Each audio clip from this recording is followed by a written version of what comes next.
So great question, thank you. So I've been in touch with Dave Archie, my FBI counterpart here in Richmond. We've been discussing issues throughout this process, and certainly today we have a lot more information than we had early on. We know that we've arrested many members of Antifa, and we have arrested people from not necessarily in Richmond, but throughout residents of the entire state and out of state as well. We've identified a number of other actors that we're pursuing for violence across state lines, and we're working diligently with our state partners and our Joint Terrorism Task Force to pursue those people and make sure that they aren't conducting the same types of violence we've seen here in other cities across our state and across the country. Guys, I know everyone's got to get to an event in a half an hour. We have time for two more questions. Alex and then Cameron.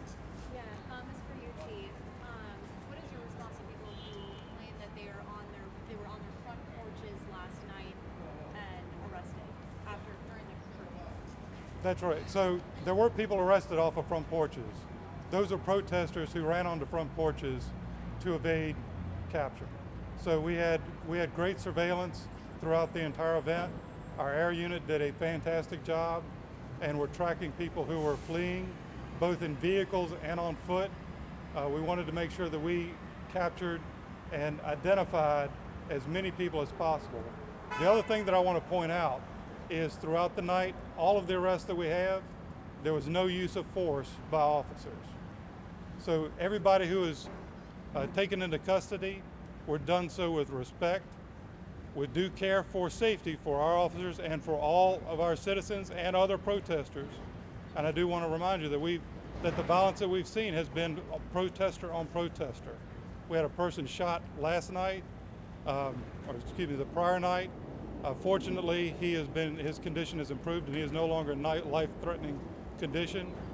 We've had numerous people that have been hit with rocks, bottles, bricks, some that have had some pretty significant injuries. So, Cameron? Chief, regarding that, you're saying no use of force, like we've been seeing people have been alleging that police have been excessive dealing with protesters. If they do feel like police have engaged in misconduct, what can they do?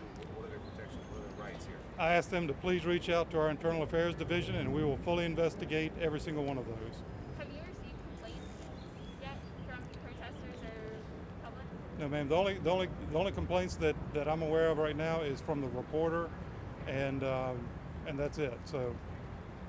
What has happened with that officer? Have you identified that officer? Yes. What is their current status? They're under investigation. Were they desk duty, or will they still be allowed to go out tonight as part of the response?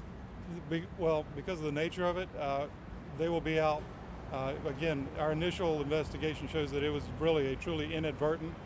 I mean, he's running, they're both moving, and they collide, and it's an completely accidental and inadvertent incident.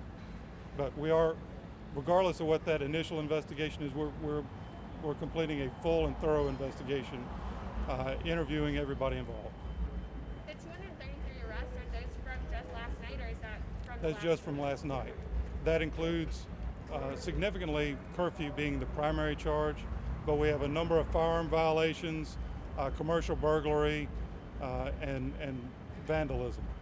So it is a variety of charges. So again, we were able to interdict a lot of the truly violent individuals that were firing weapons off to try and intimidate and threaten our community, not only arresting them, but also seizing their firearms.